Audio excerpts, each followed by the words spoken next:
Y ahí empezaron estas cosas bueno, de que me di cuenta de que, bueno, cambia, pero dependiendo del profesor, digamos. Porque hay otros alumnos, otros compañeros que se quejan de que los sistemas no funcionan bien, de que por ahí son muy estrictos, otros son más flexibles. Entonces, es como que es mucho conocer al profe para ver cómo vas a preparar el examen. Bueno, todas estas cuestiones surgieron ahora y me parece que eso sumó a que yo quizás no me prepare bien, sumó que también eso no me ayudó para nada y bueno, podría haberlo preparado de otra forma, a eso me refiero, y que me hubiera ayudado mejor. Eso fue lo que Bueno, puntualmente me pasó en este tema de las nuevas formas de tomar el examen. Y claro, bueno, y con respecto a mi preparación, bueno, sé que por ahí las estrategias no fueron las adecuadas. bien. Bueno, en la experiencia que estás relatando, aprovechamos para contarle a todos los compañeros que han ido llegando y compañeros que se sumaron, ¿sí? Andrés, que estudia ciencias económicas, nos estaba relatando algo que le ocurrió en su último intento de rendir, ¿sí? Donde se mezclan distintos componentes, ¿no? Primero, el tipo de materia que vas a rendir, la clase de contenidos, que son diferentes a lo que predomina dentro de tu carrera. Las materias de derecho, que son más bien de tipo codificadas, en una carrera como ciencias económicas implican contenidos distintos, una manera de aprenderlas que es diferente a el resto de las asignaturas y también a veces prácticas de evaluación que pueden ser distintas. Por otro lado, hacer referencia a la variabilidad o cómo puede cambiar la forma en la que seas evaluado según el docente con el que te toque rendir y cómo el hecho de ir teniendo una relación previa con ese docente te puede dar información respecto de qué esperar que ocurra en el examen. Y por otro lado está la transición de la presencialidad a la virtualidad, como un contexto que agregó otros ingredientes que antes no estaban. ¿Sí?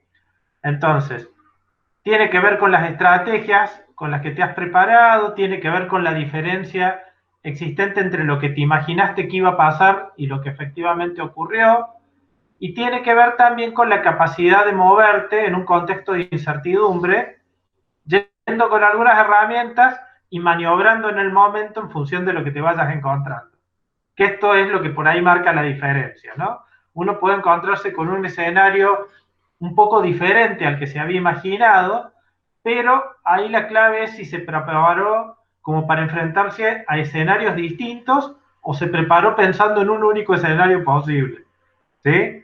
Esto es muy importante tenerlo en cuenta, ¿no? No confiarse en que las cosas van a ser seguramente o sí de la forma que esperamos, sino que uno puede encontrarse con cuestiones que le cambian el eje, el foco, y tiene que ir trabajando en esto, cómo responder en el momento, eligiendo alguna opción en base a la información que le va llegando cuando ya está en medio de la evaluación. ¿Sí? Por otro lado, la virtualización ha generado esta cuestión de aumentar la suspicacia o la desconfianza respecto de prácticas deshonestas, como podrían ser el copiarse, y ha ido generando en algunos docentes una preocupación mayor por controlar que no haya copias o por vigilar, y por ahí se han ido corriendo de la función que tiene que cumplir un docente cuando evalúa, que es crear un ambiente en el cual el estudiante le muestre lo que sabe, ¿sí? Donde si el foco está puesto en dialogar con un estudiante, pensemos en un examen oral puntualmente, ¿no? Esto varía según el tipo de examen.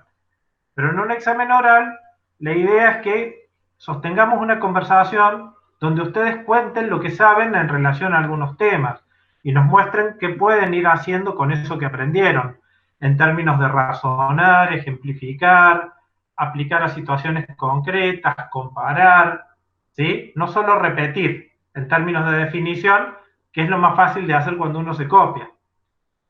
Pero para eso es importante que también ustedes dispongan de información previa respecto de qué se les va a pedir que hagan en los exámenes. Y esto es algo donde las cátedras han venido medio lerdas o muy desparejas.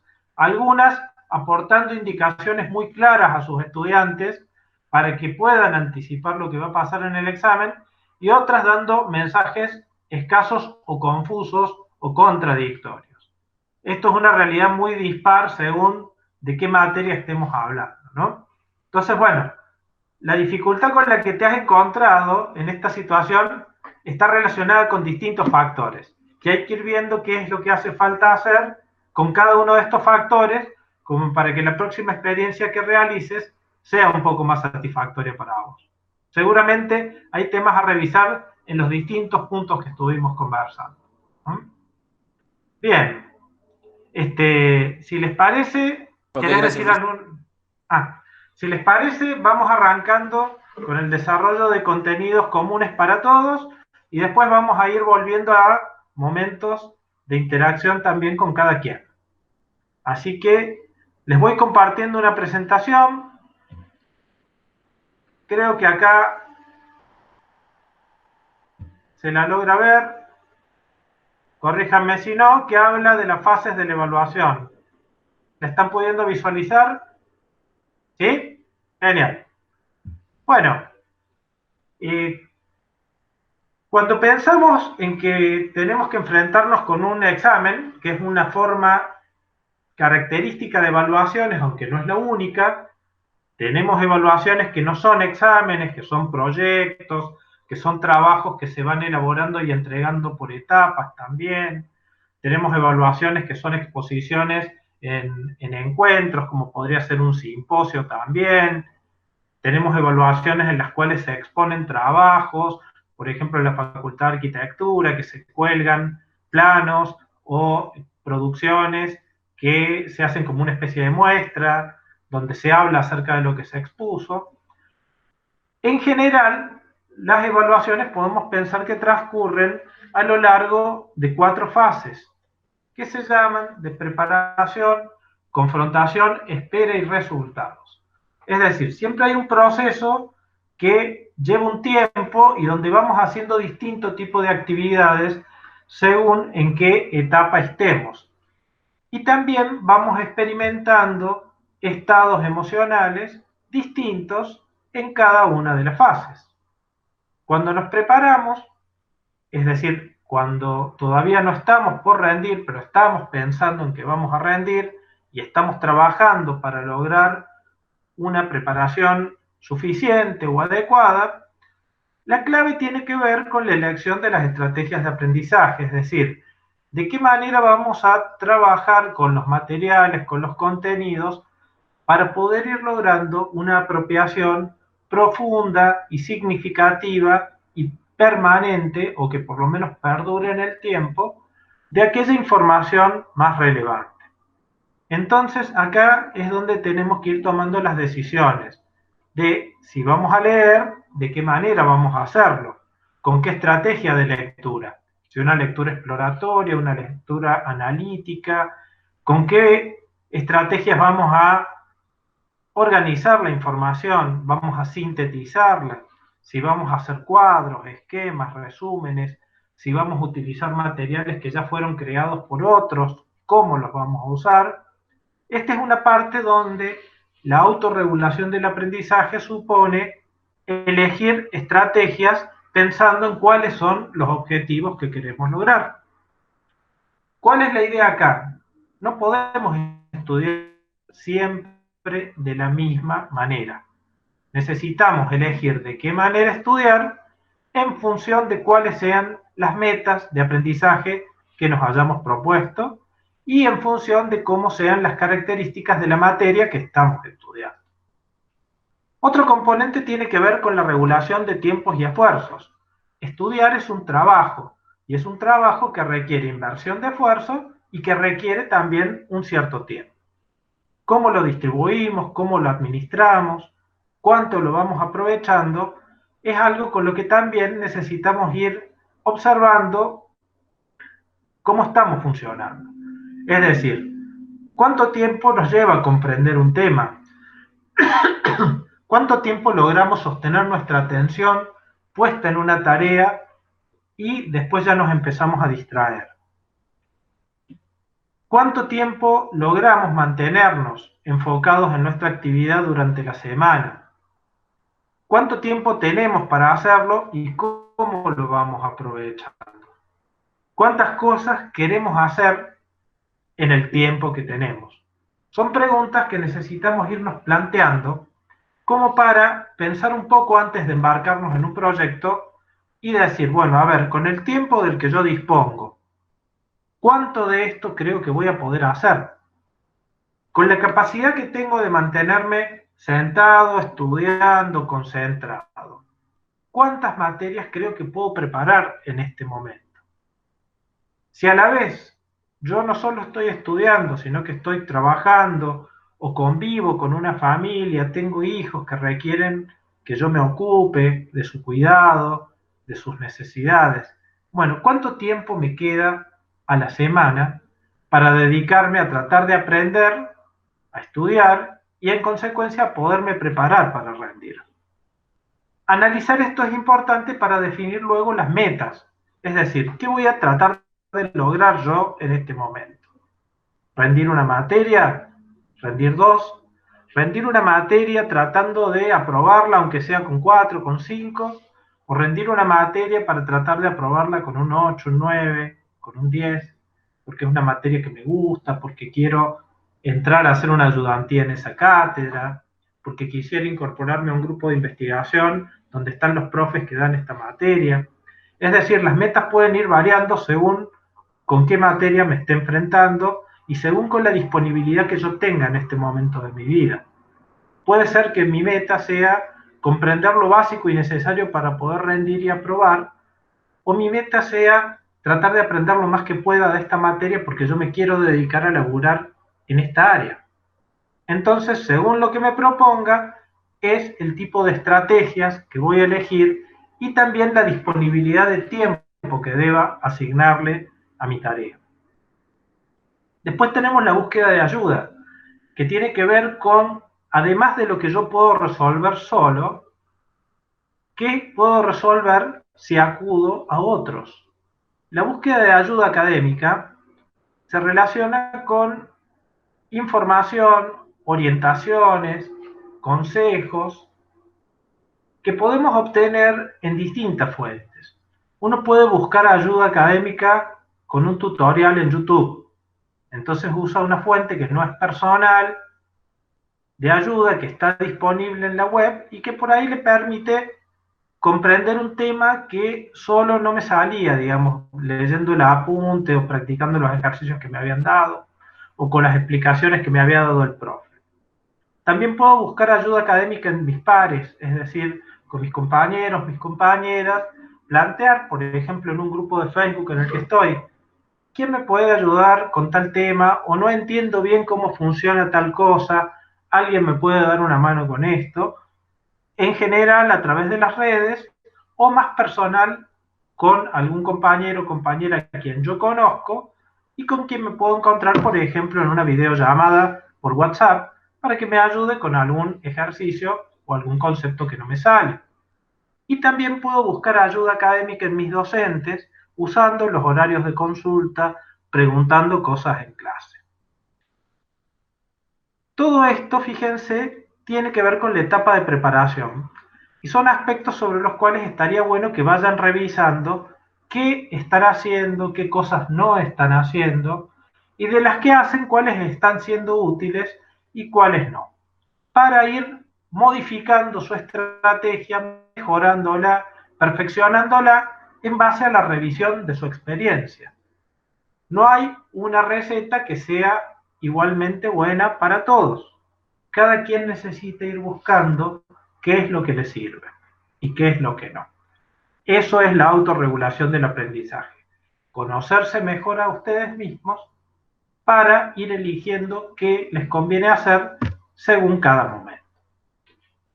La etapa de confrontación es cuando ya estamos rindiendo la materia. Y ahí lo clave es cómo interpretamos las consignas que nos dan, sea que nos las han formulado en forma oral o sea que están por escrito y las estamos leyendo. Es clave interpretarlas adecuadamente para poder responder algo pertinente. Si nos equivocamos en la interpretación, vamos a dar una respuesta que tal vez no concuerda con lo que nos están pidiendo. Y acá está la posibilidad de, si tenemos dudas en la interpretación de las consignas, recurrir a la búsqueda de ayuda académica. ¿Con quién? Con nuestro evaluador, con nuestra evaluadora, planteando específicamente que tenemos dudas sobre lo que nos están preguntando. Esto es un derecho que ustedes tienen. Pueden plantear una pregunta sobre la consigna. Los docentes podrán responderles tal vez en algunos casos y en otros puede ser que elijan no hacerlo. Eso ya no depende de ustedes. Pero el derecho a preguntar, ustedes lo tienen. Las estrategias para responder tienen que ver con cómo me organizo una vez que sé qué es lo que me están preguntando. Y esto se vincula con el orden en el que respondo cuando tengo una prueba escrita, por dónde arranco, qué contesto primero, qué contesto después. En las pruebas de opción múltiple, muchas veces cuando no sé una pregunta, me conviene saltarla e ir a otras, porque respondiendo a otras puedo acordarme de cosas que en el momento no recordaba y no podía responder una pregunta. Entonces, la flexibilidad en el orden para responder es una estrategia que me puede ayudar a recuperar de mi memoria algunas cosas que en el momento no logre evocar. En un examen oral, si yo necesito desarrollar un tema, bueno, ¿por dónde arranco? ¿En qué me voy a extender más? ¿Qué cosas voy a decir medio por encima? ¿En cuáles me voy a detener para hablar con mayor profundidad porque sé que las manejo mejor o sé que al docente le parecen muy importantes? ¿Cómo voy a ir regulando el tiempo o la velocidad con la que hablo cuando estoy en un examen oral? Esas son estrategias para ir respondiendo. La administración del tiempo también. Los exámenes escritos generalmente tienen un tiempo limitado y necesito ir monitoreando cómo lo uso de manera tal que me alcance para poder hacer todo el examen.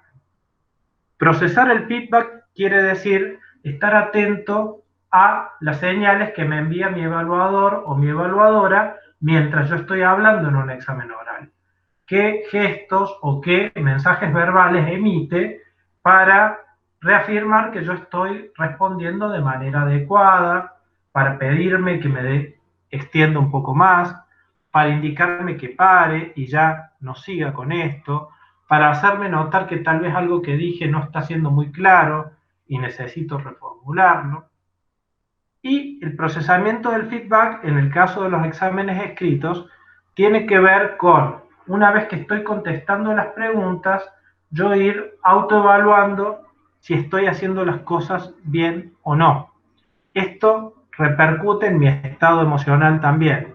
Entonces, en función de cómo voy haciendo las cosas, puede ir cambiando lo que siento mientras estoy rindiendo. Esto lleva a las tareas de monitoreo y de realizar ajustes sobre la estrategia con la cual voy resolviendo el examen. Después tenemos una fase llamada de espera. Ya terminé de hacer el examen, resolví, contesté las cosas, entregué, y ahora necesito justamente dar un tiempo hasta que mi examen sea corregido y me digan qué nota obtuve. Acá vamos a convivir con la incertidumbre, vamos a empezar a hacer hipótesis sobre cómo nos fue, vamos a ensayar algún tipo de autoevaluación, y la idea es que pasemos de estar en un estado emocional de activación elevada, porque estábamos confrontando con el examen, estábamos con todas las alertas, súper atentos a lo que pasaba, a un momento en el cual podemos desconectarnos ya de la tarea y empezar a pensar en otra cosa, involucrarnos en otra actividad, o pensar cómo será lo que viene. Y en la etapa de resultados ya no va a haber incertidumbre. Ya vamos a saber bien qué es lo que pasó y vamos a empezar lo que se llama el proceso atribucional, que quiere decir, vamos a tratar de explicarnos por qué obtuvimos el resultado que obtuvimos. Si fue bueno, si coincide con lo que buscábamos, qué factores internos míos o externos de la situación contribuyeron a que fuera satisfactorio el resultado. Si no lo fue, si hubo dificultades, qué cosas que puedo haber hecho yo o que hizo quien me evaluaba o que ocurrieron en la situación contribuyeron a que el resultado no fuera favorable.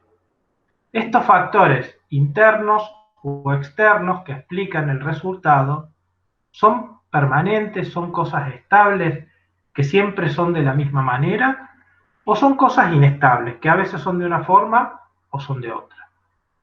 Son factores que yo puedo controlar y modificar para que sean diferentes, o son factores que yo no puedo controlar y que van a variar independientemente de mi voluntad. La explicación que yo haga de por qué me fue como me fue va a influir en la elección de la estrategia que yo use para el próximo desafío. Cada vez que rindo, aprendo algo. Cada vez que proceso cognitivamente la experiencia que tuve, que genero una explicación de por qué me fue como me fue, aprendo algo que me va a ayudar para enfrentar la situación próxima. Valorar las consecuencias quiere decir, bueno, ¿qué pasa en función del resultado? ¿Puedo seguir adelante? ¿Mi promedio mejoró? ¿Mi promedio bajó? ¿Me siento más seguro? ¿Me siento más inseguro? ¿Voy a tener que recursar? ¿Perdí la regularidad? ¿Pude promocionar? Estas son las consecuencias de la evaluación. Entonces, fíjense la cantidad de procesos de pensamiento que acompañan la experiencia de rendir. Y por otro lado, la cantidad de emociones que se activan en una experiencia de rendir. Acá tienen una pequeña clasificación, donde diferenciamos emociones de valencia positiva y de valencia negativa. La valencia quiere decir que si es agradable sentirlas o es desagradable sentirlas. Son prospectivas cuando son emociones relacionadas con el futuro, con algo que está por ocurrir, y son retrospectivas cuando se relacionan con algo que ya ocurrió. Las emociones que se activan en la etapa de resultados son en su mayoría retrospectivas. ¿Por qué? Porque son emociones ligadas a cómo nos fue, a qué resultado obtuvimos en la evaluación. Las emociones que se activan en la etapa de preparación en su mayoría son prospectivas, porque están relacionadas con lo que puede llegar a ocurrir mientras estemos rindiendo. Entonces, cada emoción incluye un mensaje, incluye una lectura de qué es lo que está pasando. Por ejemplo, la esperanza es una emoción que se activa en relación con el futuro cuando la información que tenemos nos lleva a pensar que es alta la probabilidad de que logremos algo bueno. Es decir, cuando creemos que es posible lograr el resultado que deseamos, vamos a sentir esperanza. Por el contrario, vamos a sentir desesperanza cuando tengamos la impresión que el resultado que queremos lograr es poco factible de obtener. La tranquilidad la vamos a sentir cuando creemos que lo que estamos haciendo es lo adecuado y nos va a conducir al objetivo que queremos. La inseguridad o la ansiedad van a despertarse cuando dudemos de que el camino que estamos recorriendo nos va a llevar al objetivo que queremos. El optimismo tiene que ver con creer que es parecido a la esperanza, que es altamente probable que ocurra lo bueno que yo quiero que pase.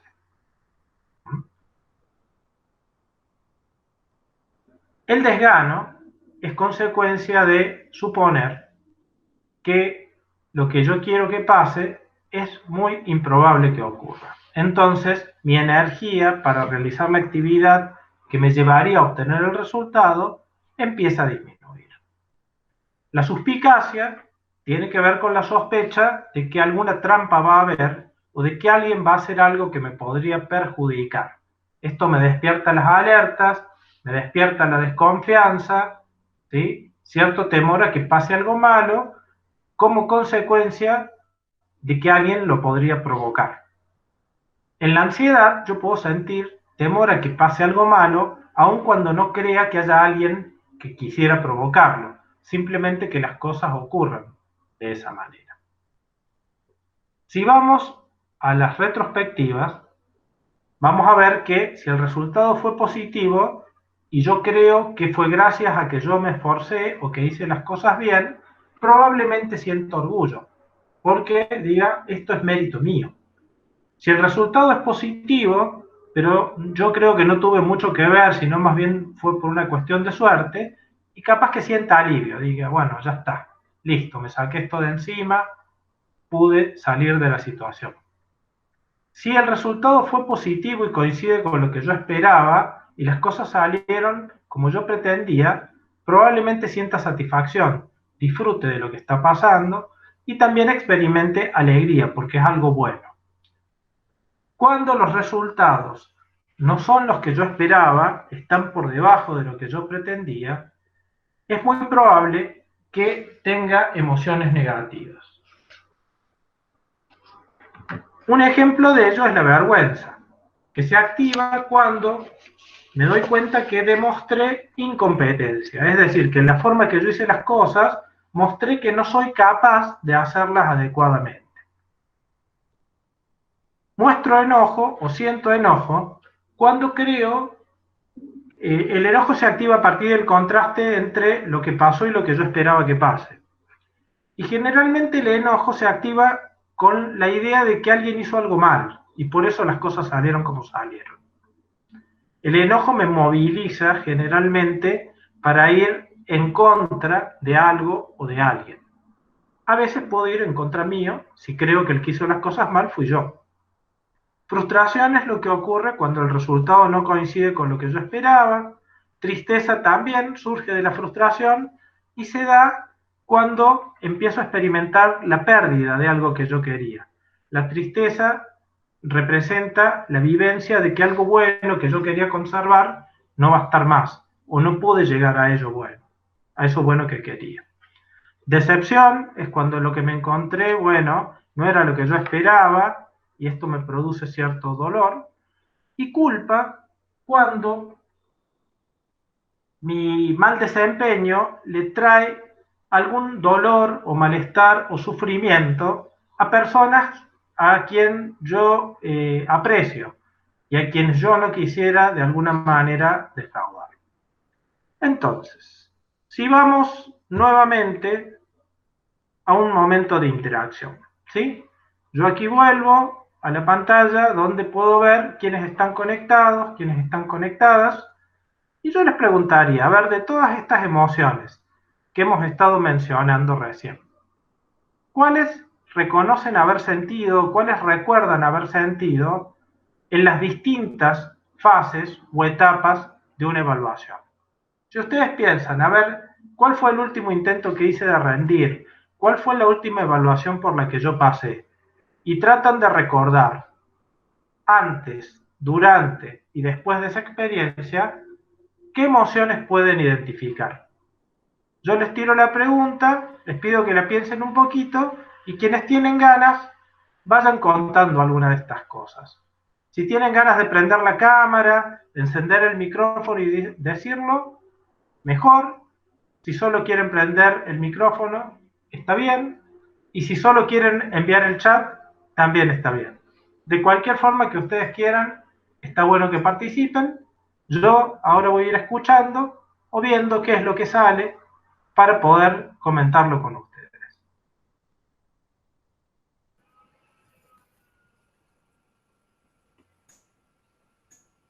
Hola.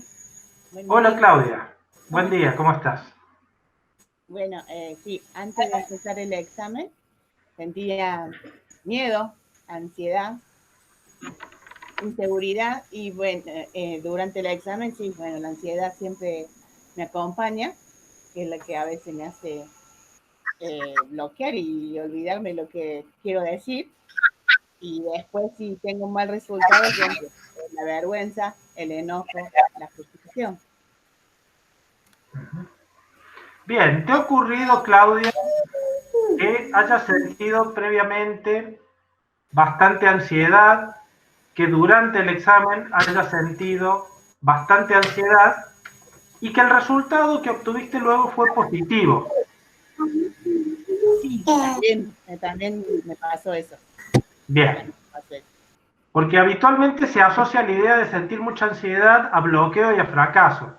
Sí. Pero también puede pasar que, aún yo estando muy ansioso, logre pilotear la situación y sobrellevarla para mostrar lo que sé y operar con lo que sé, dando cuenta de mi conocimiento y pueda sortear con éxito la situación. Las emociones no determinan mi conducta ni el resultado. Sí son un elemento que influye y obviamente hay que aprender a gestionarlos. ¿Sí? Bien, acá creo que por el chat alguien estaba diciendo algo. Analía, ansiedad, inseguridad, decepción y enojo. Muy bien, Analía. En este caso, yo te preguntaría, ¿el enojo con quién fue? Después que obtuviste el resultado.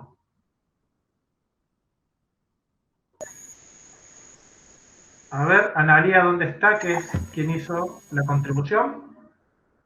Conmigo. Bien. ¿Qué pensamientos relacionados con lo que vos habías hecho en ese examen te provocaron enojo?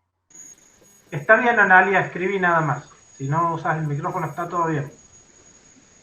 ¿Qué pensaste sobre lo que pasó que llevó a que te enojaras con vos misma?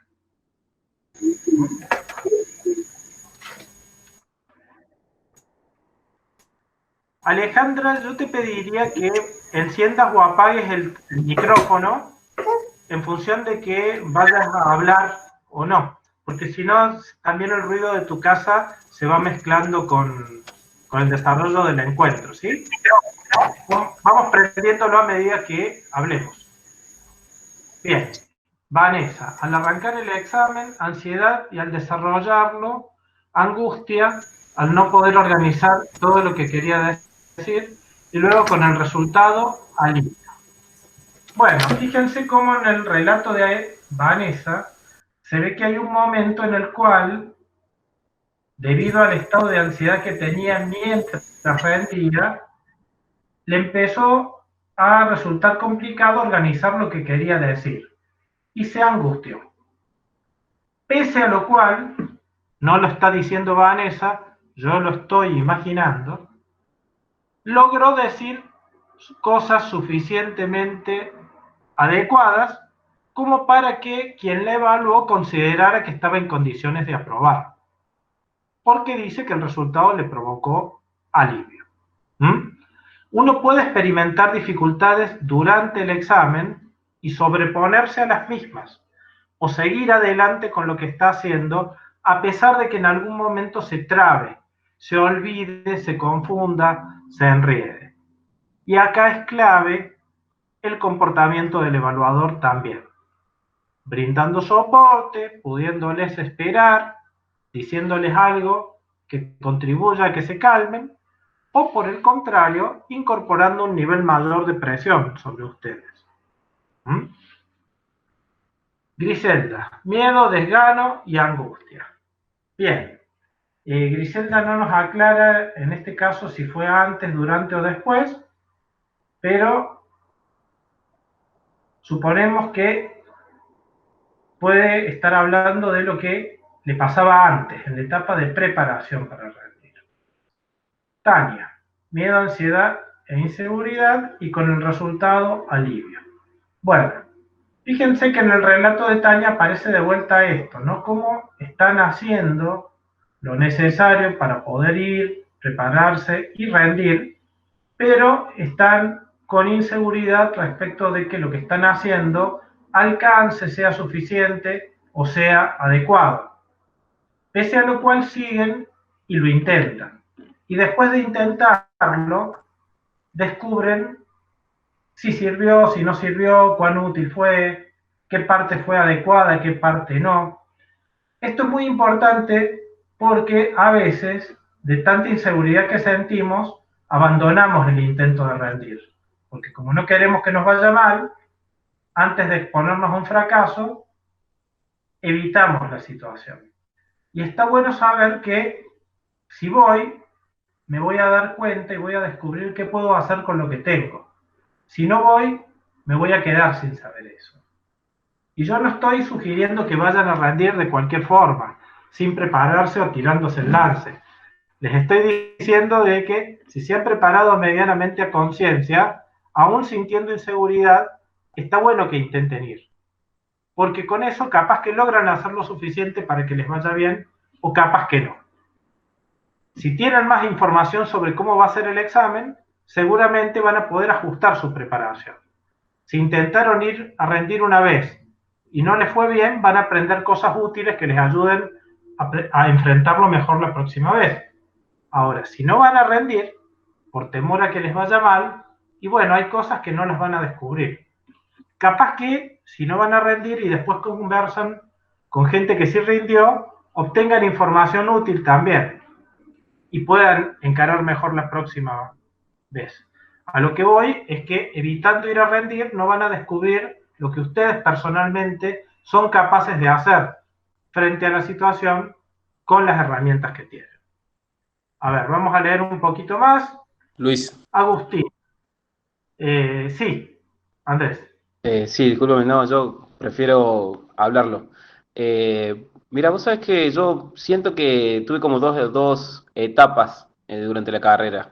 La primera podría decir que las perspectivas, eh, cuando eran positivas, por ahí podían resultar después negativas, ¿sí? Yo me refiero en general, porque sentía por ahí esperanza, entusiasmo, confianza, y después me podía resultar positivas o negativas, es como que se cruzaban.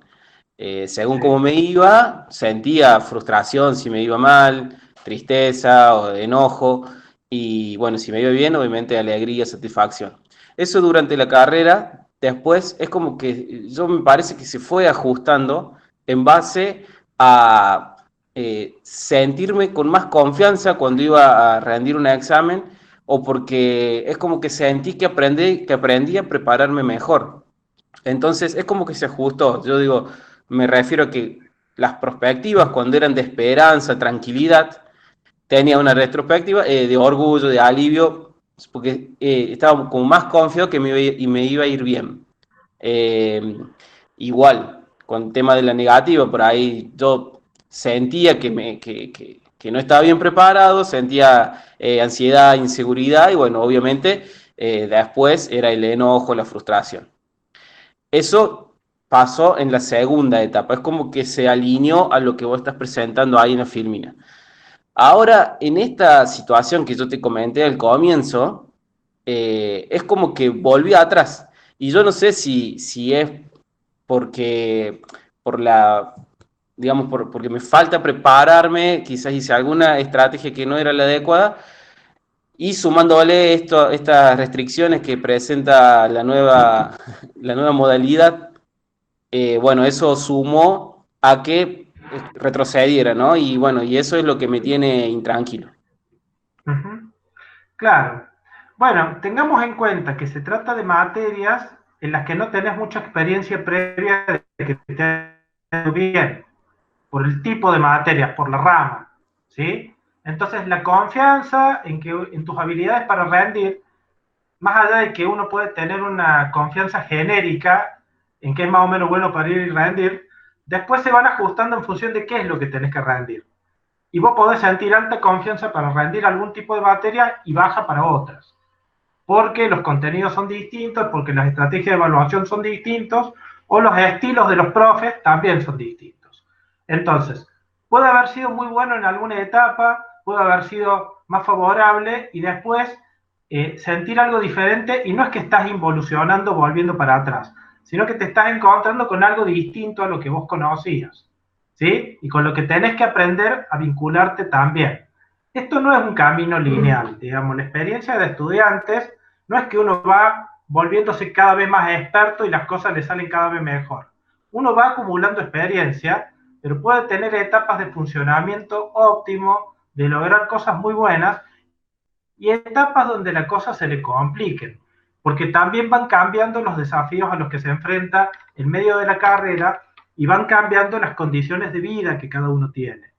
Entonces, puede ser que haya habido momentos que lograste hacer las cosas mucho mejor y etapas donde tal vez no tengas la disponibilidad, la motivación, la energía suficiente para hacerlas, entonces vas a rendir en otras condiciones, momentos donde te sentías con alta confianza y momentos donde te pones más inseguro. Naturalmente somos inestables las personas en esto. Entonces necesitamos ir aprendiendo a convivir con esta variabilidad de situaciones y de experiencias, buscando en cada caso particular qué es lo mejor que podemos hacer, ¿sí?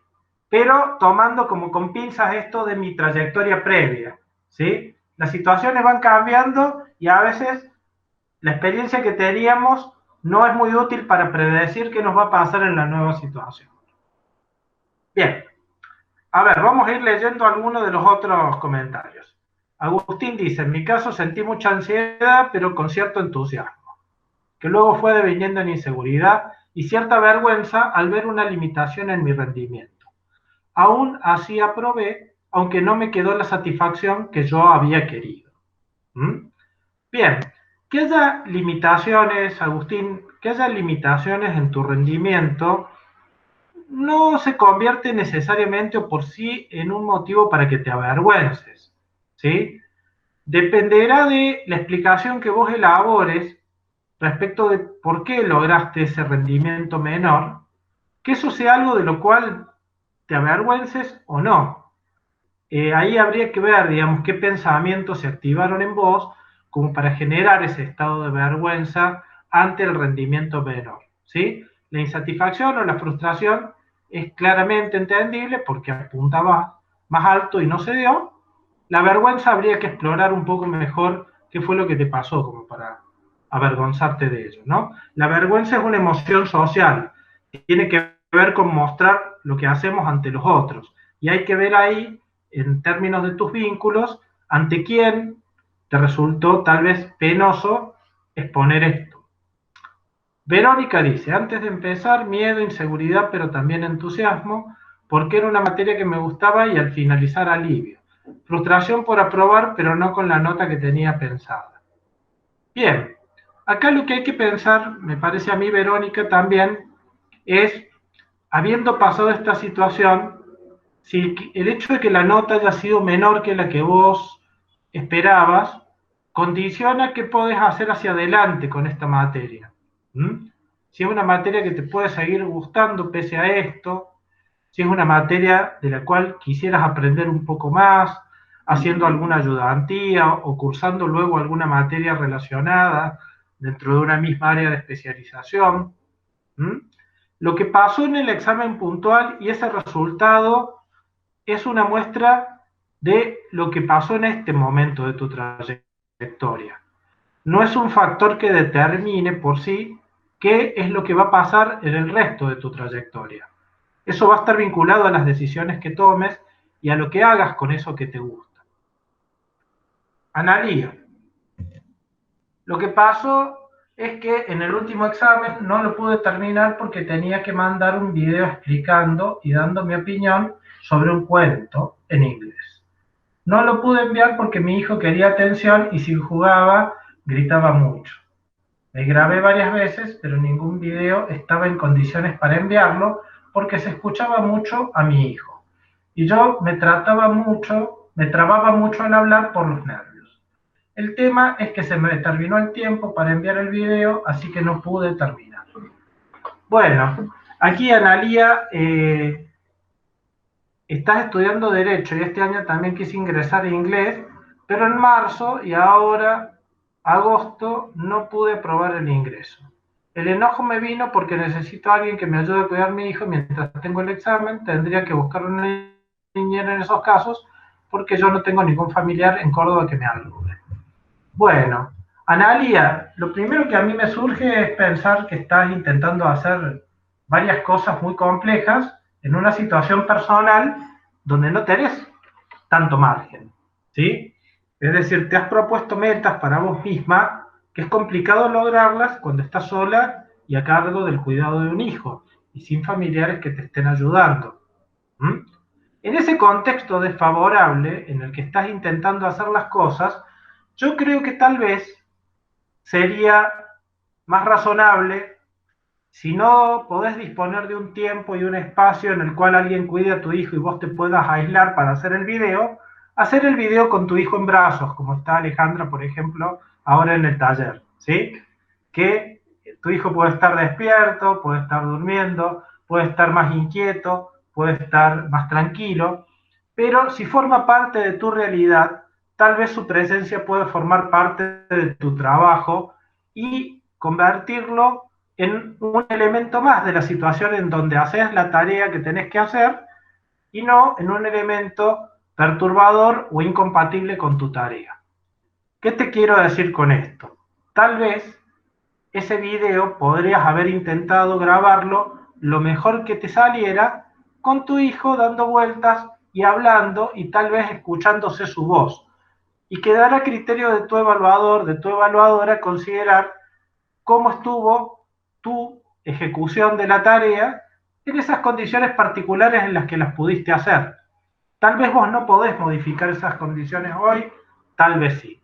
Si no podés modificar las condiciones, tenés que hacer tu evaluación lo mejor que puedas en las condiciones en las que estás y también informarle a tu evaluador cuáles son las condiciones en que estás haciendo las cosas.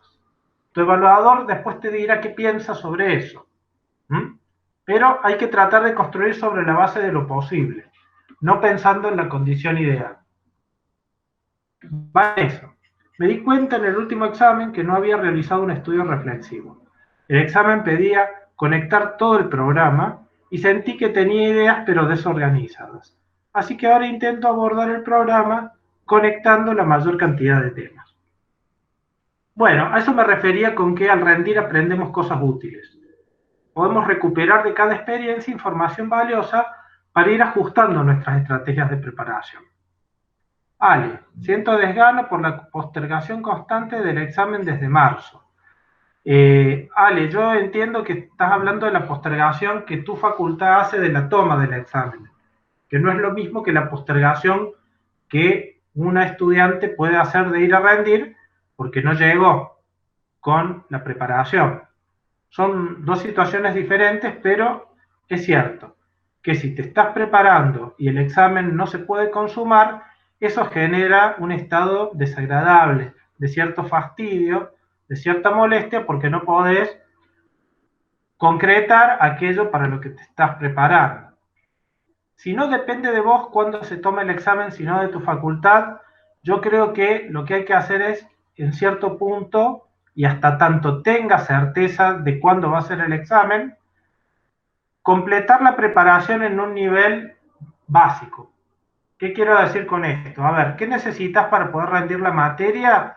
En principio, ver los temas, entenderlos y tener una versión resumida de las cosas de buena calidad para después poder hacer el repaso que te ayude a consolidar. Entonces, disociar tu estudio y decir, bueno, puedo hacer lo básico que necesito para poder pasar a la etapa de repaso ahora. Si ya lo terminé, no voy a empezar a repasar ahora porque no sé cuándo voy a rendir. Cuando sepa que voy a rendir, me pongo a repasar 10 días antes. Pero ya hice el trabajo de mayor complejidad antes, que es el de la lectura analítica profunda, el aprendizaje más reflexivo. Entonces tengo una base y lo que voy a activar es una etapa intensiva de repaso cuando tenga certeza de la fecha. Y mientras tanto no la tenga, me voy dedicando a otra cosa más productiva en este tiempo, hasta tanto sepa cuándo me va a tomar el examen. Flavia. Bueno, qué gusto, Flavia, sí, vos hiciste la tesis conmigo. Qué sorpresa tenerte en este taller. Te estás dando cuenta de errores que cometiste en el modo de afrontar el examen en cuanto a administración de tiempos, estudiar siempre de la misma manera para cualquier materia, metas poco realistas, tiempo, cantidad de material. Bueno, ¿y ahora estás estudiando alguna otra cosa? Las emociones fueron entusiasmo primera fase, ansiedad, miedo, enojo, tristeza, desesperanza, vergüenza y desesperanza. Muy bien, bueno, qué sorpresa verte por acá. Profesorado de italiano. Ah, bien, porque Flavia es psicóloga, es colega.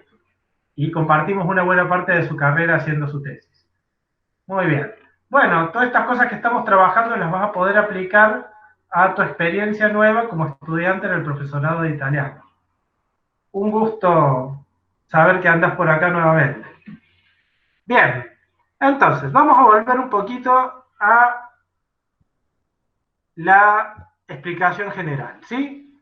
Ya sabemos que vamos sintiendo distintas cosas, que esas cosas que sentimos están relacionadas con lo que ocurre en las distintas etapas de la evaluación, y ahora lo que vamos a ver es lo siguiente. Esto es un modelo que se llama de análisis funcional de la conducta. ¿Para qué sirve? Para que cada quien vaya entendiendo un poco mejor cómo es que le pasan las cosas que le pasan. Es decir, qué relación hay entre las emociones que ustedes van sintiendo, sus procesos de pensamiento y su comportamiento. Este esquema ustedes lo pueden aplicar para analizar cualquier emoción que hayan sentido en una situación de aprendizaje o de evaluación. Vamos a ver un poquito algunos ejemplos para que comprendan este concepto, cómo funciona. Esto que les estoy presentando ahora está en el cuadernillo que se les ha enviado a ustedes como archivo en PDF, me parece, con el cual pueden ir haciendo estos ejercicios como parte complementaria del taller. Así lo que vemos acá, ustedes los van trabajando sobre su propia experiencia, ¿no? Siempre hay algo que ocurre, a eso le vamos a llamar el evento o la situación estímulo que inicia el ciclo de una respuesta emocional, ¿sí? Por ejemplo, acá tenemos una, mientras estoy haciendo el examen, el docente mira con frecuencia hacia dónde estoy. Esto podemos pensarlo en un examen escrito en un aula, por lo menos yo pensé en ese escenario cuando construí este ejemplo. Ahora podríamos decir, bueno, el docente está observando a través de Meet lo que yo hago mientras contesto el multiple choice. ¿Bien? Está observando hacia el lugar donde yo estoy. ¿Qué interpretación hago? Capaz que noto que yo estoy inquieto y está pensando que no sé lo suficiente.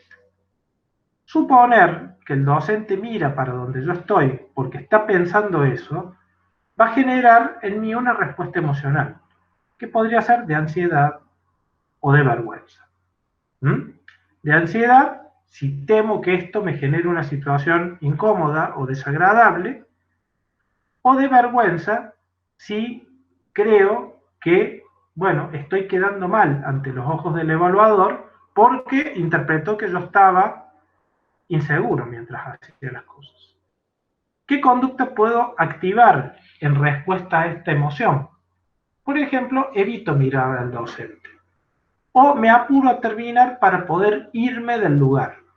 La vergüenza nos activa las ganas de desaparecer de la situación, de volvernos invisibles, o nos lleva a huir de la situación. Esto hace que a veces apuremos el ritmo de la actividad que estábamos realizando. Y esto suele tener consecuencias, que es el quinto componente. Entregué el examen, me pude ir de la situación, pero después me di cuenta que algunas cosas importantes que podría haber puesto, no las puse.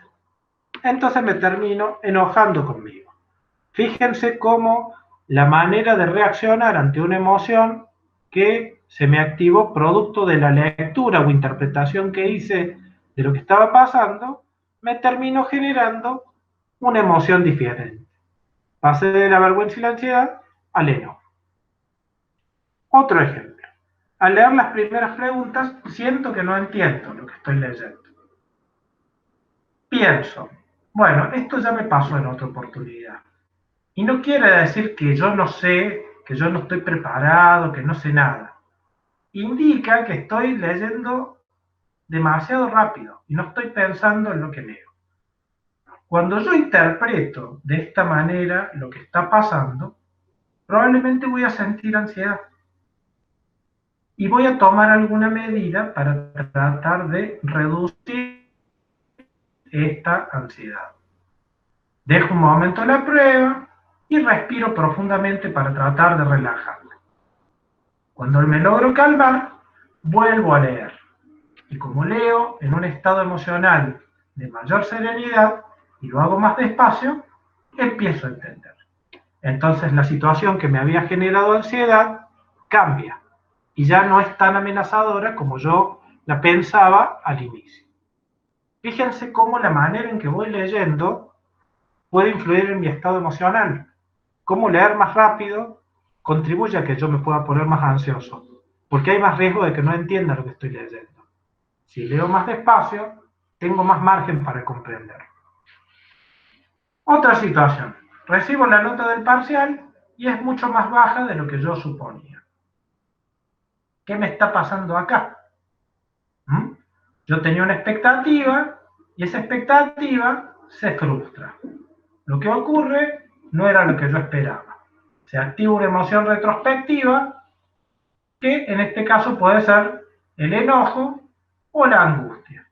¿Por qué? Porque lo que pienso no es solamente que mi nota es menor que la que yo esperaba, sino que eso se produjo porque alguien se equivocó al corregir. Siento que estoy siendo de alguna manera objeto de alguna injusticia, o un error de otros me está perjudicando. Y esto me angustia o me lleva a que me enoje. ¿Qué es lo que hago con mi enojo o con mi angustia? Yo podría hacer varias cosas, ¿sí? Podría tirar mi libreta, ¿sí? Azotarla contra el piso, pensar en que tengo que dejar la carrera porque al final nunca me va a ir bien. Podría dejarlo ahí hasta que me calme y me olvide. O podría hablar de lo que me está pasando con algunos compañeros.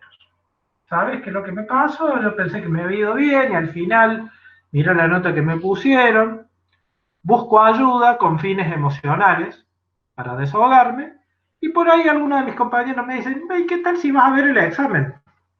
Por ahí descubrís qué pasó. Bueno, solicito ir a ver el examen, la conducta, me indican cuáles fueron los errores y ahí me doy cuenta que no había entendido bien algunos temas. Entonces, ya entiendo mejor por qué el resultado fue el que fue, corrijo la creencia que tenía sobre lo que sabía, me doy cuenta que no sabía las cosas tan bien como yo pensaba, y esto me alivia y a la vez me da tristeza, porque bueno, no pude lograr lo que quería. Me perdí de que ocurriera algo bueno. Este esquema de análisis nosotros les proponemos que ustedes lo ejerciten considerando situaciones propias de su propia experiencia como estudiantes. Hay un ejercicio donde les presentamos una situación en la guía que les construimos como una situación que es, bueno, estoy haciendo un examen, me encuentro con algunas preguntas, no recuerdo la información para responderla, y a partir de ahí se desarrollan varias acciones posibles. Ustedes pueden hacer el ejercicio con esa situación que les estamos planteando en la guía, o pueden hacer el ejercicio con cualquier otra situación que ustedes hayan vivido en su experiencia académica, para tratar de descubrir e ir conectando la relación que hay entre sus pensamientos, sus emociones, sus conductas y las consecuencias que sus conductas tienen en cada situación. Ahora les voy a proponer hacer un ejercicio diferente que está relacionado con esto. ¿Se acuerdan que les había presentado la otra vez un programita llamado Mentimeter? ¿Sí? A ese programita ustedes acceden con escribiendo una dirección y escribiendo un código. Yo acá les voy a compartir la pantalla y ustedes van a poder ver la dirección www.menti.com y el código 83974336. Si ustedes entran ahí van a encontrar esta pregunta que yo les he hecho. Son dos preguntas, ¿sí? Está primero esta y después está esta otra. La primera pregunta se refiere a cuando siento ansiedad ante un examen. Puede ser antes o durante. ¿Qué pensamientos la incrementan? Acá ustedes tienen que buscar dentro de sus propias experiencias, recordando qué pensamientos suelen tener que hacen que su ansiedad aumente. Por otro lado, si sienten ansiedad, ¿qué pensamientos que ustedes conocen y que han usado alguna vez les han ayudado a disminuirla? Entonces, estas son las consignas. ustedes empiecen a contestar y a medida que vayan contestando, sus respuestas van a empezar a aparecer en la pantalla para que podamos verlas y compartirlas entre todos. Acá se los dejo presentado. Fíjense si pueden entrar y empezar a contestar.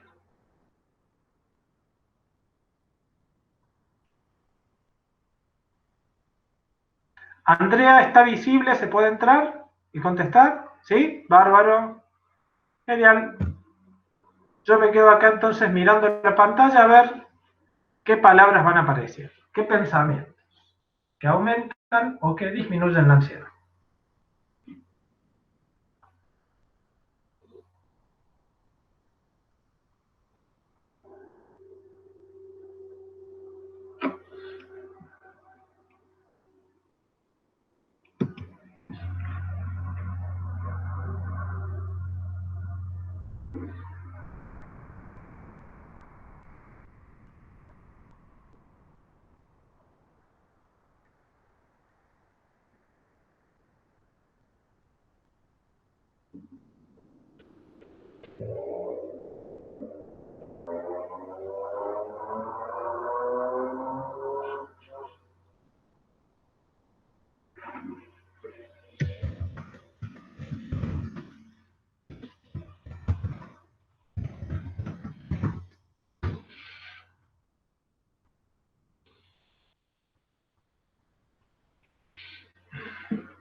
¿Están pudiendo entrar para contestar? Porque se ve, pero no sé si no están respondiendo, pues están pensando. No. Ahí Luis dicen que no. Tienen que pasar el link. Yo sí ingresé porque lo tenía, me quedó registrado la vez anterior que entré y estoy pensando para responder. Ah, bien. Bueno, ahí se los copio. Dale.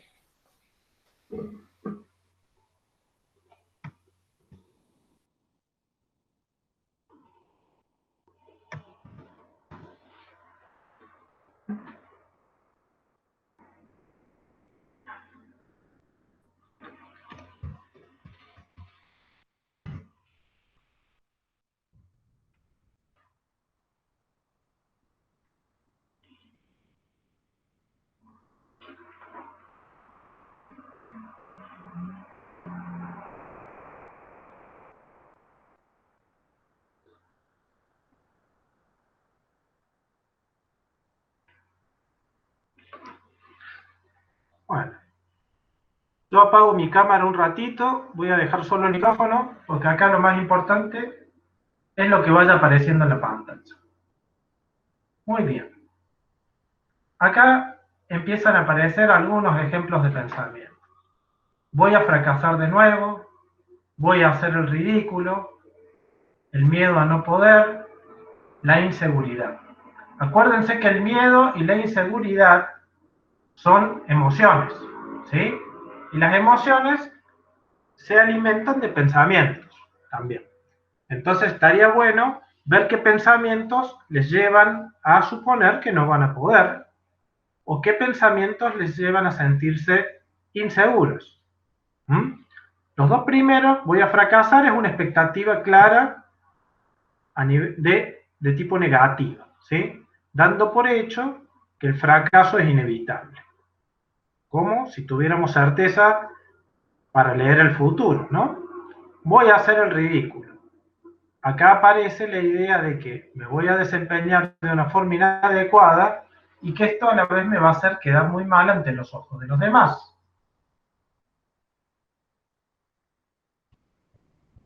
A ver qué otros pensamientos pueden ir apareciendo.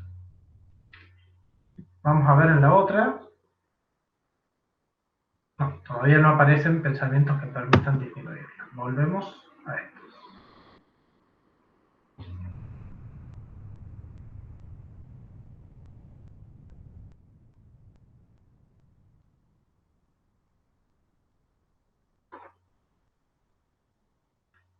voy a encontrarme con preguntas desconocidas, ¿sí? Eso genera ansiedad, porque lo desconocido puede ser vivido como una amenaza. Si desconocido es cosas que no voy a saber cómo responder, es lógico que aumente la ansiedad. Si preguntas desconocidas para mí es, bueno, oportunidades para actuar de forma creativa, tal vez no sienta tanta ansiedad, sienta un poco más de entusiasmo. Pero bueno, depende cómo me relacione yo con lo desconocido, ¿no? Si desconfíe de lo desconocido, ¿m? O confíe en que con lo desconocido puedo ir encontrando qué hacer. El miedo a no poder, ¿m? El miedo a desaprobar, es decir, el resultado negativo y sus consecuencias. La idea de que yo no puedo aparece como un pensamiento muy invalidante que genera mucha parálisis y desmotivación, porque si creo que no puedo, tampoco voy a sentir energía para poder intentarlo y descubrir, ¿no? A veces las experiencias reiteradas de fracaso nos llevan a pensar que yo no puedo. Y este es un pensamiento muy importante de revisar, porque a veces lo que ha pasado es que no pude en algunas ocasiones y en otras sí pude. No es que nunca pude. A veces pude y a veces no. O ha pasado que si no pude, fue consecuencia de que hice las cosas con un método poco adecuado. Y no es que yo no pueda de ninguna manera. Si sigo haciendo las cosas del mismo modo, no voy a poder. Pero si intento hacerlas de un modo diferente, tal vez sí pueda. No estoy lista. Bueno, la idea de no estoy lista surge de la autoevaluación de el conocimiento adquirido y de lo que pueden hacer con eso. Acá lo importante es en base a qué proceso de autoevaluación llegan a la conclusión de no estoy lista. ¿Sí? Puede ser que esta conclusión esté apoyada en evidencias fuertes. ¿Qué quiero decir con esto? De 10 temas se pusieron a repasar o a hacer ejercicios y solo en 3 lograron hacer las cosas bien y en 7 todavía no les sale y el examen es dentro de 2 días, es realista pensar que no estoy lista. Ahora, si he practicado y me he dado cuenta que logro resolver bien la gran mayoría de las cosas, pero me falta consolidar algunos detalles, algunas cosas más puntuales, y pienso que no estoy lista, capaz que este pensamiento no sea del todo realista, porque puedo estar lista para hacer las cosas bastante bien. Tal vez no estoy lista para saberme todo a la perfección. Me voy a quedar en blanco, o me quedo en blanco, esta es la expectativa del bloqueo, de la que ya hemos hablado en el primer encuentro, puede pasar, puede no pasar, y en caso de que pase, esto puede ser algo que se resuelva en un tiempo, o puede ser algo que no se resuelva. Es un elemento con el que necesitamos convivir. El bloqueo siempre puede ser una posibilidad, pero es una experiencia transitoria y que según cómo la gestionemos puede durar más o menos. A ver, ¿Puedo agregar algo? me falta velocidad. Sí, a ver. En mi caso, yo siempre estudio casi todo. En realidad me considero una persona muy perfeccionista y mi psicóloga me lo dijo. Y casi nunca me presento en los exámenes por el hecho de que a veces cuando me presento y no estudié absolutamente todo, eso que no estudié es lo que me toman. Y es como que al mismo tiempo yo siento que estoy atrayendo, digamos, a todo eso eh, que no estudié. Y bueno, y eso produce obviamente el fracaso y al mismo tiempo me esfuerzo demasiado en saber absolutamente todo y bueno, al mismo tiempo eso es estresante y es un gran problema al rendir los exámenes. ¿Qué es lo que estudias, Claudia? Derecho. Derecho. Bien. Bueno, acá tenemos un ejemplo de creencias perfeccionistas que se han ido reforzando a partir de experiencias concretas. que llevaron a demostrar que tendría que haber sabido las cosas como ella suponía, o tendría que haber consolidado un poco más aquello que por ahí le faltaba, porque justo se lo tomaron, ¿no? Esto a veces pasa. Entonces, no es que las creencias perfeccionistas son siempre irracionales, sino que a veces en algunos contextos están alimentadas por evidencias que las van reforzando. Entonces, acá lo que hay que trabajar es cuán en línea están tus autoexigencias con las exigencias de los evaluadores. Vos vas a seguir teniendo autoexigencias elevadas probablemente, vas a seguir apuntando a lograr en lo posible altos rendimientos, vas a seguir probablemente disponiendo de un tiempo considerable para prepararte y vas a prestar bastante atención a algunos detalles. El asunto es cómo podríamos hacer para que ese esfuerzo que vos realices esté en la mayor sintonía posible con aquellos criterios que efectivamente los docentes utilizan para evaluar en cada materia que vos vas a rendir. ¿Sí? Porque la experiencia indica que el detalle o la minuciosidad en alguna de las materias que vos has rendido parece que ha sido un elemento un poco determinante del resultado. Entonces, esto es algo que hay que como revisarlo en el contexto específico de lo que estás estudiando y de las materias con las cuales has tenido dificultad. Tal vez haya otras materias que vos puedas preparar de una forma bastante más relajada o general, y ya queda una cuestión de gusto o elección tuya el nivel de detalle o exigencia que le pongas. Bien, sobre perfeccionismo vamos a hablar un poquito más adelante, y también hay como un taller adicional que ofrecemos desde el equipo de investigación de nuestra facu para trabajar específicamente con eso. Así que ahí después les puedo compartir información si tienen interés. Belén dice, no me permite entrar, me pide loguearme o entrar con otras cuentas. No sé ahí qué estará pasando, Belén. Con el link y el código en principio deberías poder entrar. Pensar si esa es la última pregunta que me van a hacer en el examen oral. Eso sería algo que me van a preguntar, lo que no entendí o que el tiempo no me va a alcanzar. Bueno, fíjense cómo son todos pensamientos que anticipan algo negativo los que generan ansiedad, ¿sí? Y son pensamientos relacionados con cosas que es probable que ocurran, pero que tampoco es seguro que vayan a ocurrir. Y esta diferencia es fundamental. Una cosa es que haya posibilidad de que algo ocurra y otra que la probabilidad sea tan elevada de que hay altas chances de que esto me pase. Yo no creo en la idea de la atracción, no creo que el hecho de pensar en que algo que es negativo y no queremos que pase genera el hecho de que eso ocurra. No, yo no he encontrado evidencias para sospechar que eso sea algo realista o que tenga mucha probabilidad de ocurrir. Bueno, como hay varias que dicen que les está costando entrar, no sé bien qué será lo que está pasando, yo les pediría que complementemos poniendo las respuestas por el chat, así yo las puedo recuperar.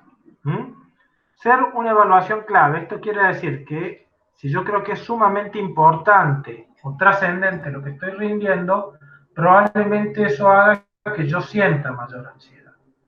Bien, todos estos pensamientos, como veníamos diciendo, tienen la capacidad de aumentar la ansiedad porque aumentan la percepción de amenaza.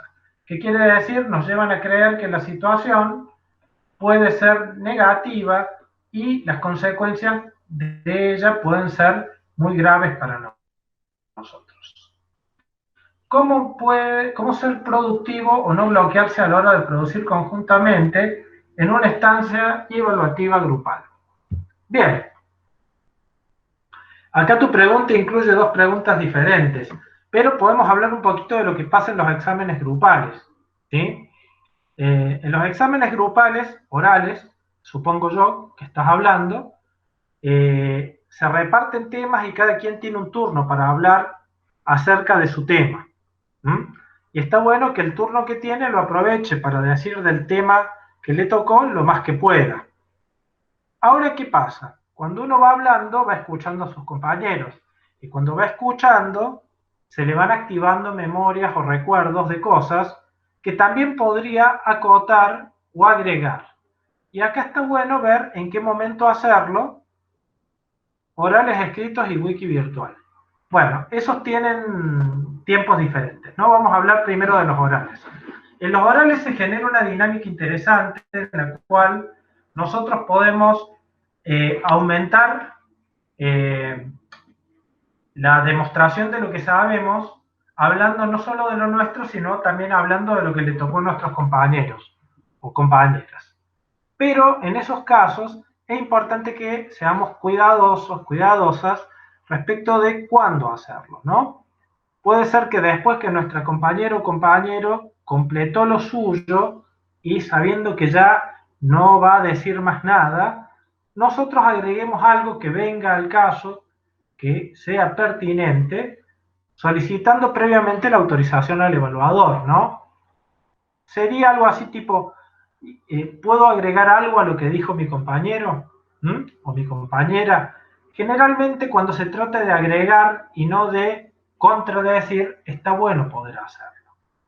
Puede pasar en un examen oral que el mismo evaluador les pregunte, bueno, pero ustedes comparten lo que está diciendo su compañero, ¿están de acuerdo? ¿Les parece que esto está bien? ¿Lo ven de una forma diferente? Y ahí les están dando pie para que también intervengan, incluso en disidencia o en oposición a lo que han dicho sus compañeros. Y aquí justamente hay que ser cuidadoso para concentrarse en hablar de lo que uno sabe y no enfocarse tanto en lo que dijo el compañero o la compañera. ¿Qué es lo que pasa? A veces uno entiende que por solidaridad ante sus compañeros, para que no se note tanto la diferencia, es preferible callarse y no decir cosas que uno sabe. Pero esa es una creencia que yo creo que la podemos discutir, porque si mi compañero y compañera tuvo la oportunidad de decir lo que sabía y la usó como la usó, respetando su espacio, respetando su tiempo, yo tengo derecho a aportar algo más si eso ayuda a que se aprecie mejor lo que yo sé. Que se note más claramente lo que yo sé no significa un perjuicio para mi compañera o compañero. Simplemente es probable que aumente el contraste, pero el resultado que obtenga mi compañero o mi compañera básicamente va a ser mérito de lo que haga en el momento que tenga la oportunidad de hablar. También le puedo ayudar, le puedo tirar alguna pista en caso de que me den margen para eso. Si me bloqueo cuando tengo que hablar, tal vez puedo pasar mi turno o pedir si puede seguir algún otro compañero y yo después retomar. A veces el docente puede tener la flexibilidad para ello. Entonces yo aprovecho para relajarme un poquito y tratar de recuperar lo que sabía mientras habla algún compañero o compañera.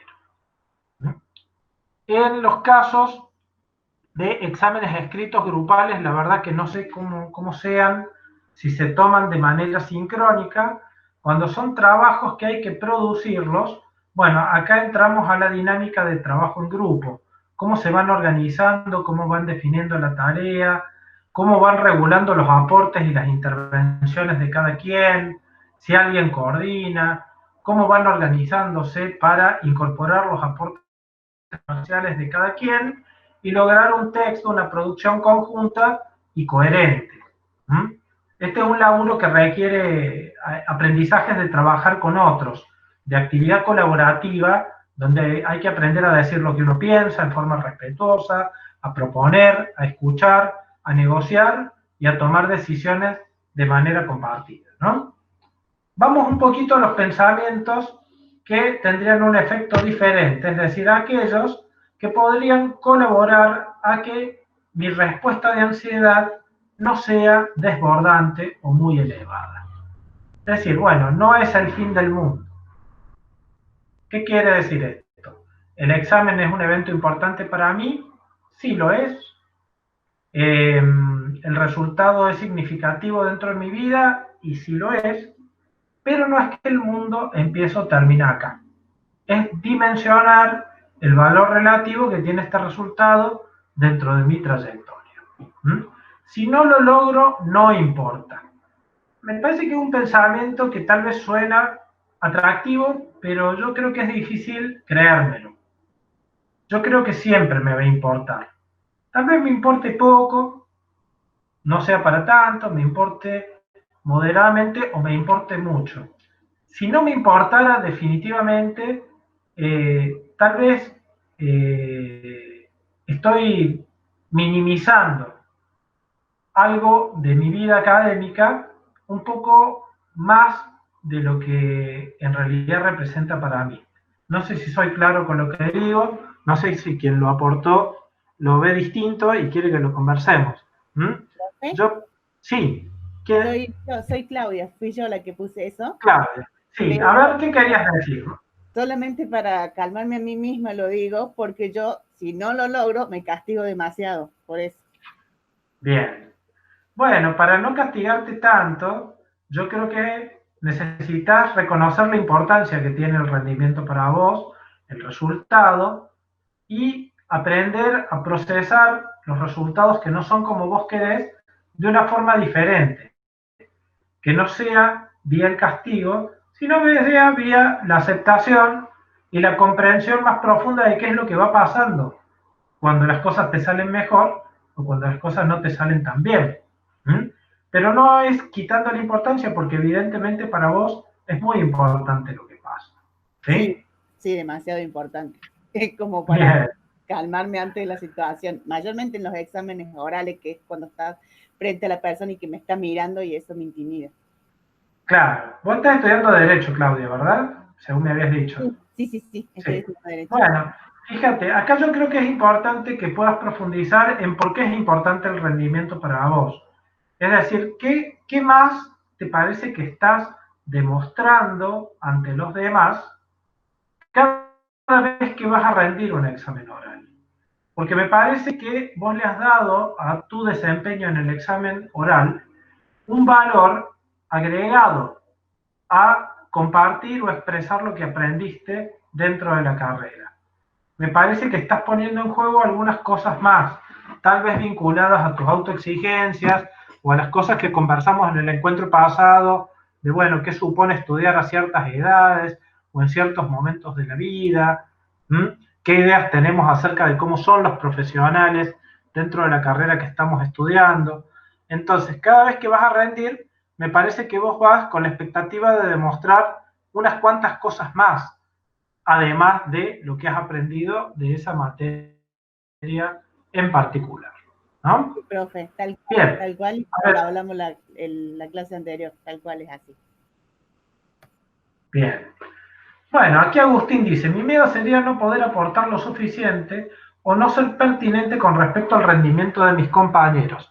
Claro, me parece más complejo. Bien, tu miedo a no poder aportar lo suficiente me parece que tiene que ver con un juicio que haces acerca de tus aportes. Yo creo, Agustín, que sería preferible que vos aportes lo que puedas, lo que tengas, lo que te salga, lo mejor que puedas dar, y que tus compañeros, en todo caso, sean quienes te devuelvan información sobre cuán pertinente fue, ¿sí? Sobre si esto ayudó, si no ayudó, si sumó, si no sumó, especialmente en un trabajo colaborativo, escrito en una wiki, donde hay tiempo para ir haciéndolo y charlándolo. Acá lo que yo te sugeriría, Agustín, es que tengas cuidado con las lecturas de la mente, que son esos procesos que a veces hacemos inconscientemente, en los cuales nos anticipamos a lo que los otros piensan o sienten y lo damos por hecho antes de escuchar a los demás. Yo creo que es preferible que vos muestres lo que tenés, hagas el aporte y veas qué le parece a los otros, y no que te inhibas de hacerlo pensando que tal vez tu aporte no va a ser valioso o va a ser poco pertinente. Es decir, que no reemplaces tu propio juicio por la opinión que tus compañeros eventualmente puedan tener acerca de lo que vos estás aportando. Ese me parece que sería el camino tal vez más adecuado a tomar en este tipo de situaciones, ¿no?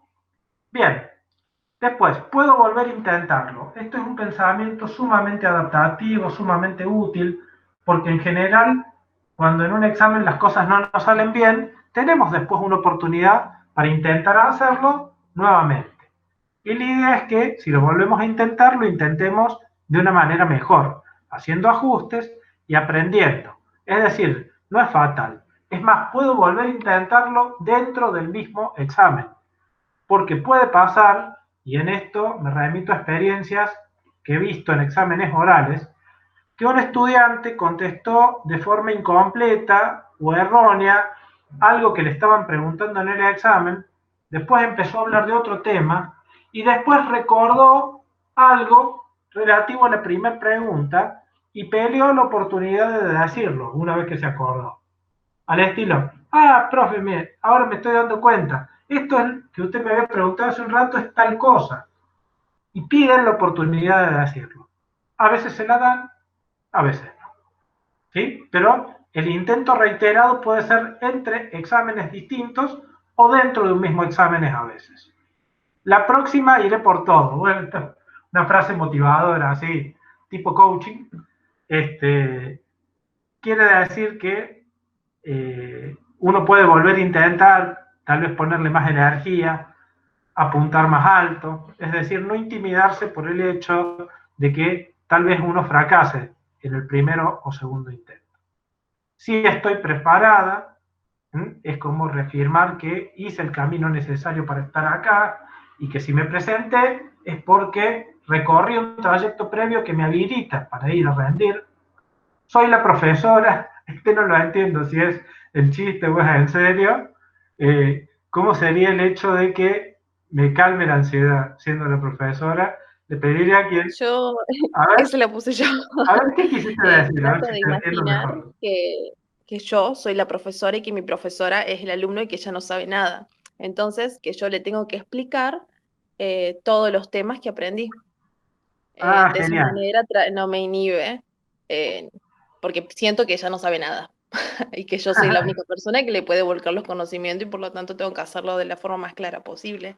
Entonces eso Bien. me O tranquiliza un sea, poco. ubicarte en esa posición a vos te ayuda a hablar con más confianza y más fluida. Sí. Bueno, genial. Hemos descubierto un nuevo recurso para compartir con tus compañeros en buena hora. Es solo un momento, esto también es muy útil para sobrellevar el malestar, ¿sí? Una cosa es pensar que esto va a ser eterno, que no se termina más, y otra entender que dura un rato. Esto también es aplicable para la experiencia del bloqueo. El bloqueo dura unos momentos, no dura media hora. Entonces, si cuando estoy pasándola mal me calmo un poco, me distraigo, respiro, tomo un poquito de distancia y después vuelvo, lo más probable es que mi sensación vaya cambiando. ¿Sí? Tú puedes hacerlo. Bueno, acá volvemos al lenguaje del coach y tal vez de los programas de dibujos animados que veíamos traducidos al español neutro. Está bueno devolverse la confianza, está bueno alentarse a sí mismos, a sí mismas, especialmente cuando ustedes comprobaron previamente que efectivamente lo podían hacer. ¿Sí? Una cosa es decir, no, yo puedo hacerlo y en realidad nunca lo hice y no tengo evidencias que me lleven a pensar que lo puedo hacer, y otra es recordarme que lo hice en varias oportunidades y por eso en esta también puedo ser capaz de llevarlo adelante si me animo, si confío en lo que sé, si uso mis recursos. Entonces, fíjense cómo tengo varias maneras posibles de pensar en relación con lo que va pasando. Según las formas que yo active, según las formas que yo utilice, va a ser también el efecto que vayan teniendo en cómo me voy sintiendo, potenciando los sentimientos de bienestar o potenciando los sentimientos de malestar. Hago una aclaración. Los pensamientos no los podemos manejar siempre a nuestra voluntad. En los momentos en los que nuestras emociones se disparan y estamos viviendo con mucha intensidad un estado emocional, los pensamientos también se disparan de una forma automática, a veces poco consciente, y afectan fuertemente nuestro estado emocional. Entonces, el aprendizaje de relacionarnos con nuestros propios pensamientos de una forma más adaptativa, más saludable, es un aprendizaje que requiere práctica y la incorporación de algunas técnicas que la psicología, que la psicoterapia o la psicoeducación les pueden aportar. Algunas técnicas para trabajar con los pensamientos tienen que ver con su identificación, con hacer los ejercicios de análisis funcional que yo les presenté hace un rato, para empezar a detectar cuáles son los pensamientos que ustedes tienen en esas situaciones que les potencian sus reacciones emocionales, y con la construcción de pensamientos alternativos un poco más favorables y más realistas. No pensamientos positivos de buenas intenciones o mágicos, sino pensamientos alternativos que cuando ustedes los piensan, cuando ustedes los leen o cuando ustedes se los dicen en voz alta, les parecen razonables y creíbles y les pueden ayudar a calmarse, como varios de los que compartieron en la filmina recién. Entonces, una técnica tiene que ver con reconocer los pensamientos que generan malestar y con construir para esas mismas situaciones pensamientos alternativos un poquito más favorables.